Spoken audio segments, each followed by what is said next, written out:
Olá, bem-vindo, bem-vinda. Este é o primeiro vídeo da websérie especial apresentada pela Becomex, que começa hoje aqui em Automotive Business. Vamos falar sobre algumas das grandes questões que desafiam o setor automotivo neste momento.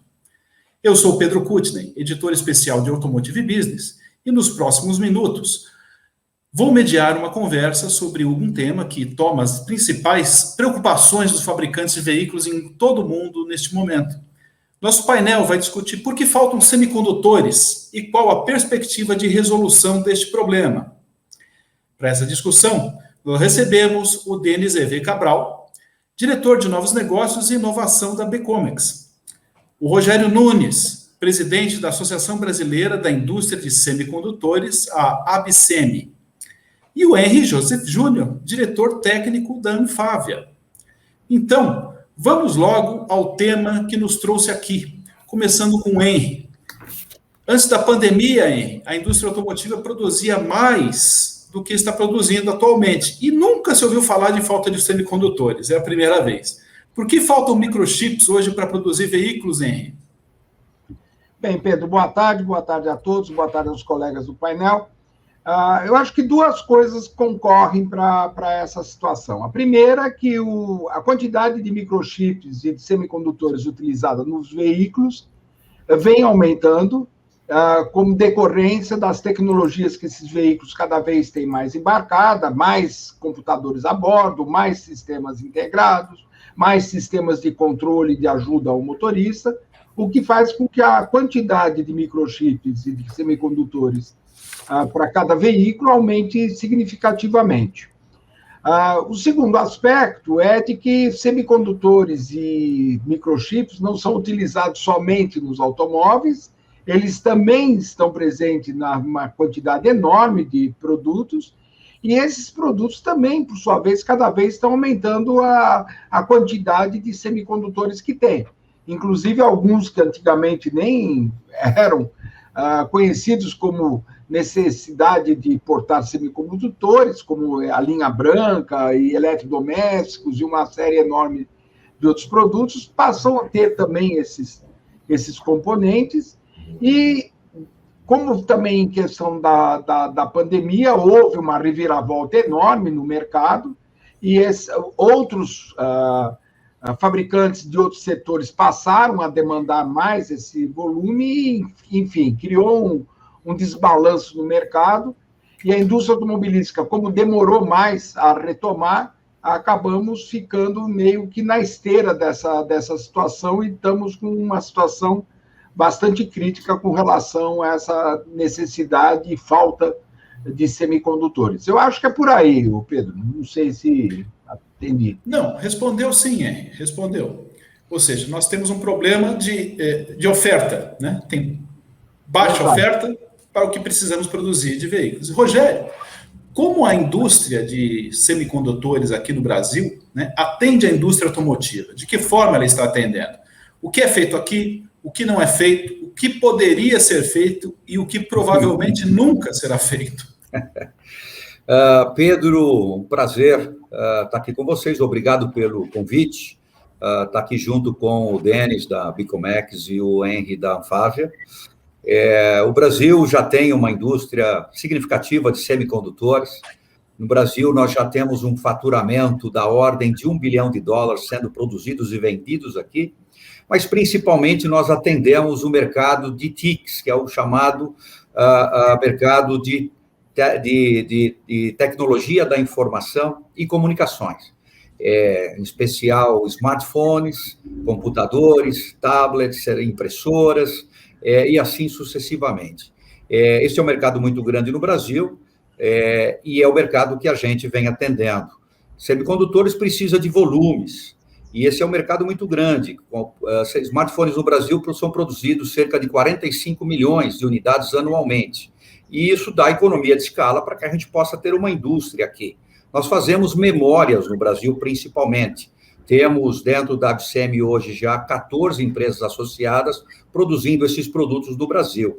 é algo bastante significativo quando comparado com o mundo, porque o Brasil produz produto de alta tecnologia, de altíssima tecnologia, tecnologia de ponta, para você entender, de cada dois, eu diria, de cada 2 smartphones produzidos ou vendidos no Brasil, um tem memória nacional. Não é diferente com computadores. Mais do que um computador em 2 tem memórias feitas no Brasil. Quase que a totalidade das memórias em computadores são fabricadas no Brasil.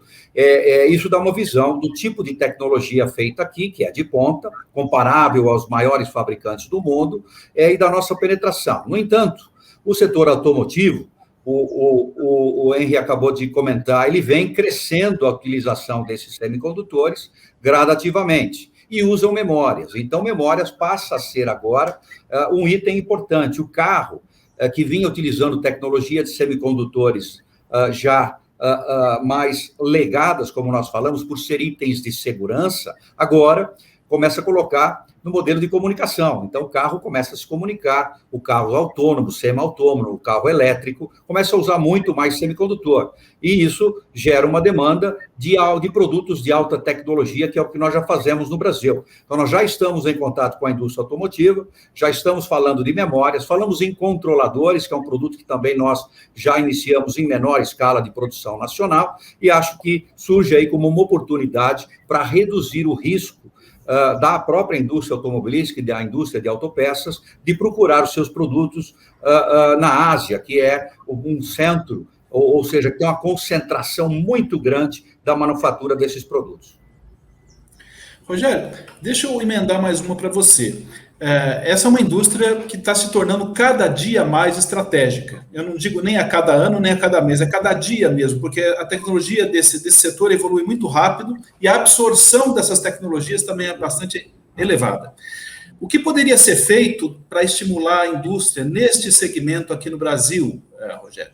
Incentivos governamentais existentes, como o PADES, Programa de Apoio ao Desenvolvimento Tecnológico da Indústria de Semicondutores e Displays, e a Lei da Informática, estão sendo usados para desenvolver a indústria, componentes eletrônicos no país?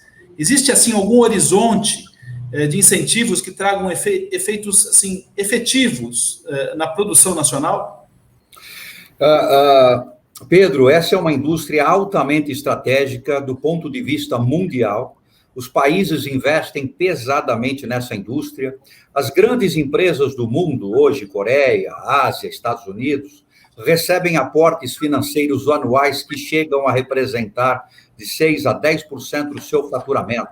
E eu não estou falando de uma indústria emergente, eu digo aí as principais empresas do mundo. Tamanha a importância de país que a gente vê nesse setor. Até uma questão geopolítica a gente vê hoje na televisão, quando a gente vê as notícias sobre o enfrentamento que ocorre dos Estados Unidos contra a China, justamente pelo domínio da área de semicondutores. Então, no Brasil, isso não é diferente. Tecnologia nós vamos usar muito e cada vez mais. Ela é a base, semicondutores é a base de desenvolvimento de produto na área eletroeletrônica, e se a eletroeletrônica antes era utilizada de uma forma industrial, hoje ela está na mão das pessoas. Nós usamos hoje de forma individual, e isso tende a crescer muito. Então, é importante que a gente tenha no Brasil um ambiente regulatório que seja favorável, ou pelo menos equilibre as condições de negócio para que a gente possa enfrentar competitividade com as empresas asiáticas. Claro que o governo brasileiro não está em condições de fazer investimentos como faz muitos desses países, mas minimamente nós precisamos colocar em condições de igualdade. O que o PADES faz, o Programa de Apoio ao Desenvolvimento da Indústria de Semicondutores, é justamente remover os tributos da cadeia produtiva para que a gente não venda para o fabricante do bem final ou para a indústria automotiva tributo. E isso o PADES faz muito bem. O PADES, porém, ele deve alguns dos seus incentivos, que na verdade é uma redução de tributos, quer dizer, ele desonera a cadeia produtiva, ele expira em janeiro de 2022. Então, começa aí, hoje já existe um projeto de lei, o projeto de lei 3024, que é o projeto colocado pela ABSEMI, pela BINE, por algumas associações que atuam no setor eletroeletrônico, a BINE, a empresa que regula e participa da lei da informática de forma plena, que são as empresas que são os principais consumidores dos nossos produtos. Então, de forma combinada, esse projeto de lei agora pretende estender o PADIS de janeiro de 2022 até dezembro de 2029. A gente espera que isso seja aprovado ainda esse ano, para que a gente possa adentrar 2022 nas mesmas condições. A lei da informática, como você citou, ela não beneficia as nossas empresas da área de semicondutores. No entanto, ela cria condições aos fabricantes da área de tecnologia, smartphones, impressoras, quer dizer, toda a área, a indústria eletroeletrônica, de usar esses produtos aqui no Brasil. Eles têm incentivos, que na verdade são também redução tributária, não são incentivo direto, mas redução tributária, e para que eles tenham esses incentivos, eles acabam optando pela aquisição desses produtos nacionais. Então, esse ambiente é favorável, ele aconteceu de uma forma muito boa, desenvolveu, tanto que o Brasil hoje tem o maior parque instalado na área eletroeletrônica fora da Ásia. Então, é muito exitoso esse programa, o PADIS pegou carona nesse programa e conseguiu atender essa necessidade com grandes investimentos. Foram investidos na área de semicondutores no Brasil mais de 2,4 bilhões de dólares nesses últimos 10 anos, e a gente espera agora um ambiente semelhante. Nós temos um grupo discutindo a questão com a indústria automobilística, a Anfávia aqui presente, a Sindipeças, o Ministério da Economia, o Ministério de Ciência e Tecnologia, outras instituições como o BNDES, a BDI e a ABSEMI, discutindo em que condições nós poderíamos criar uma situação equivalente ao exitoso programa da Lei da Informática e do PADIS, para que a gente possa ter esse êxito também, suportando semicondutores para a indústria automotiva aqui no Brasil. Hein? Agora, nessa situação de emergência que vivemos, assim, o que a indústria automotiva tem feito? Quais são as notícias que chegam até você para contornar e reduzir os efeitos negativos da falta de semicondutores, né? E por quanto tempo mais se espera que essa situação vai continuar assim? Bem, Pedro, a resposta à última parte aí é difícil dizer, a gente não é uma situação Brasil, é uma situação mundo.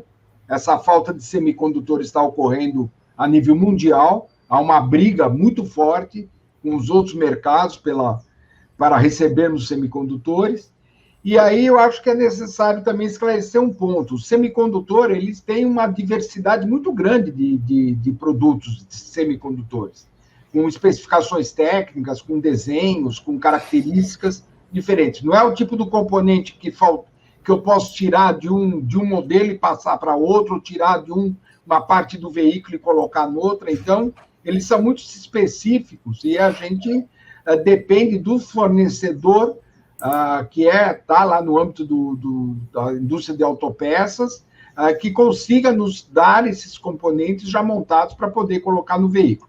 Então, na realidade, a indústria automobilística tem pouca margem de manobra para poder evitar ou contornar o problema. O que tem normalmente sido relatado pelas associadas da Anfávia é de que modelos mais simples, ou que tenham menos tecnologia embarcada, ou que tenham menos eletrônica embarcada, ou modelos que possam dispensar uma parte dessa eletrônica que seria mais cosmética, ou que mais de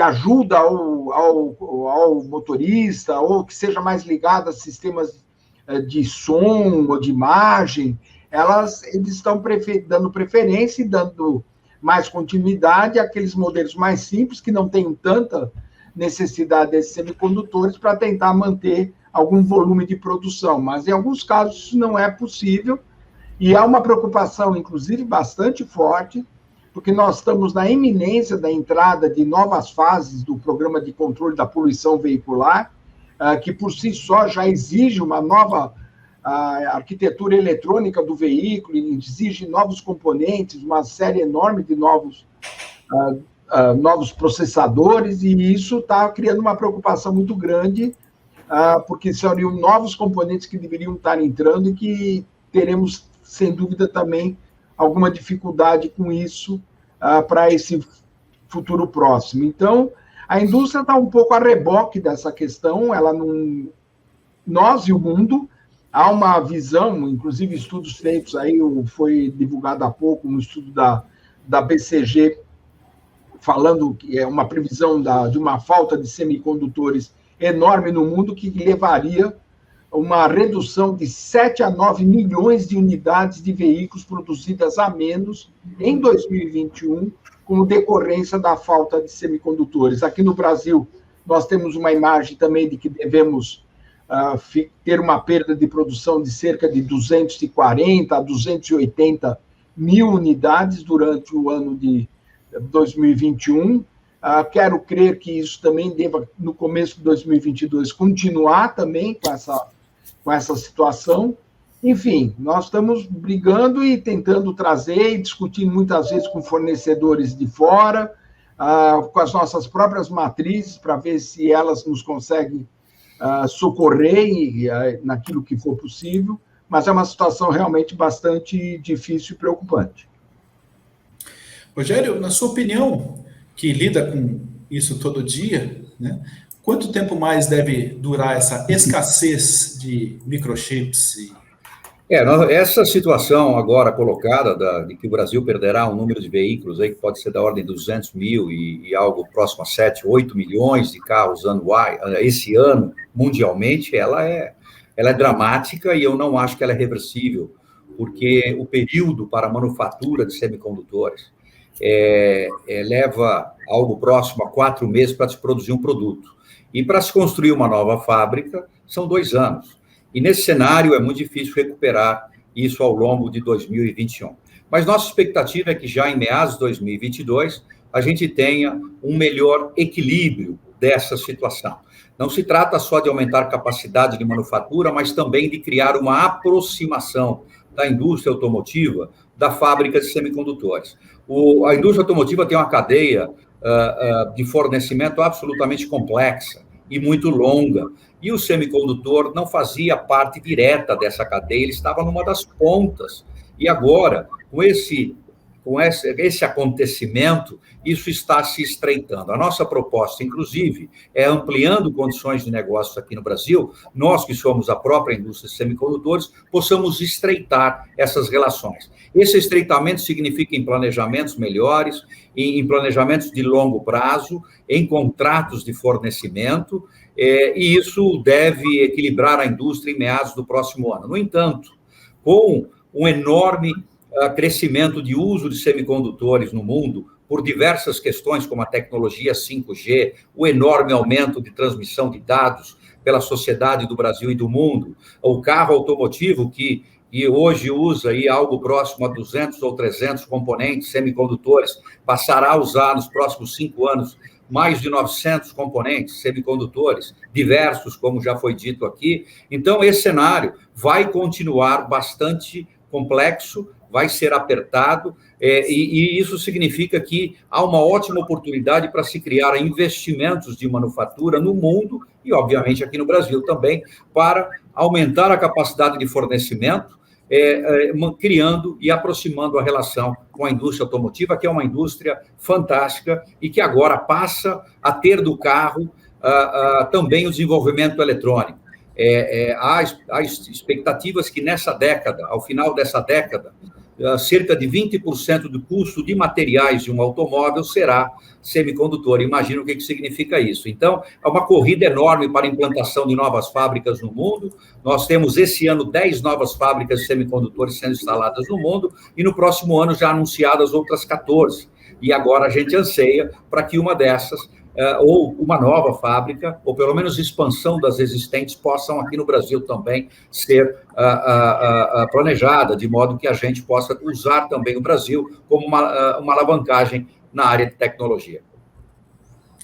Tudo bem, Denis. Vamos terminar, então, a nossa conversa com a sua visão de quem ajuda a indústria a importar, né, boa parte desses semicondutores, né, estão em falta, né? O que pode ser feito para reduzir esse impacto?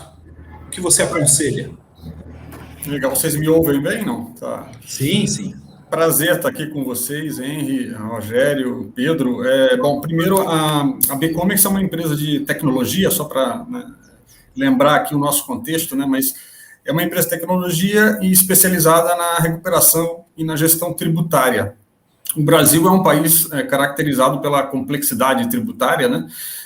Então a gente vê isso como um problema, mas muito mais como uma oportunidade, né? A gente está vendo que essa década, claramente, como o Rogério bem falou e o Henry também, é uma década de virada. Imaginamos que o problema que a gente está vendo com os semicondutores, ele vai ser resolvido, né, no médio prazo, mas a questão é que a década vai estar voltada para esse tipo de componente, em todos os ramos, né, da indústria. A Becomex atua em setores de tecnologia, no agronegócios, energia e automotivo.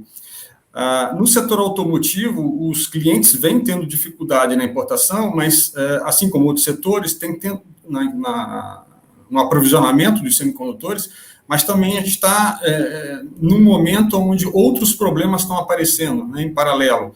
A gente tem a inflação, os juros e os custos logísticos estão altíssimos agora, né? A gente chega a ter containers aí com valores quase 5 vezes superiores ao que a gente tinha antes da pandemia. Então, a gente está quase que juntando um caldo caótico, mas a gente vê como uma visão positiva, porque, apesar da nossa legislação ser complicada, mesmo sem ainda ter uma reforma tributária, o Brasil tem regimes que permitem, né, amenizar esse problema, né, pelo menos reduzir os custos.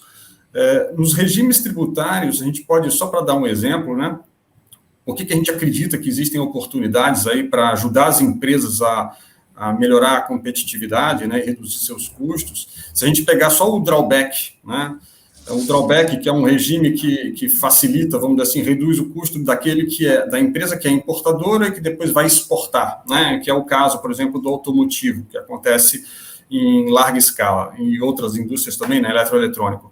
O drawback é um regime muito importante, só que ele é mal utilizado, né? No Brasil, se a gente pegar dados de 2020, só para dar uma ideia, dos 200 bilhões de dólares que foram exportados, só 20% desse montante utilizou o regime de drawback, tá? E aí, se a gente olha, a gente faz um recorte por segmento, no automotivo, esse número está na casa dos 25%. Significa que tanto as autopeças quanto as montadoras aí variam um pouco, né, mas no contexto geral dessa indústria, a gente ainda tem 75% para explorar, né? Isso eu estou falando só do drawback. Se a gente pensar em ex-tarifário, né, que é outro incentivo, e aí tem o RECOF, o catálogo de produtos, a do INPE, a gente pode reintegra, a gente podia citar vários aqui que estão numa situação parecida, né? Talvez pela complexidade, muitas empresas não aderiram ou não aderem, mas esses regimes existem e a Becomex está aí para auxiliar as empresas nessa busca pela melhoria da competitividade. Muito bem, então, gente, chegamos ao fim deste primeiro capítulo desta websérie especial apresentada por Becomex e Automotive Business. Mas vem mais por aí. Muito obrigado, por enquanto, pela presença, Rogério, Henry e Denis. Eu convido você que está nos assistindo a seguir conectado na nossa websérie. Nós vamos trazer um novo episódio a cada semana. Então, até o próximo vídeo.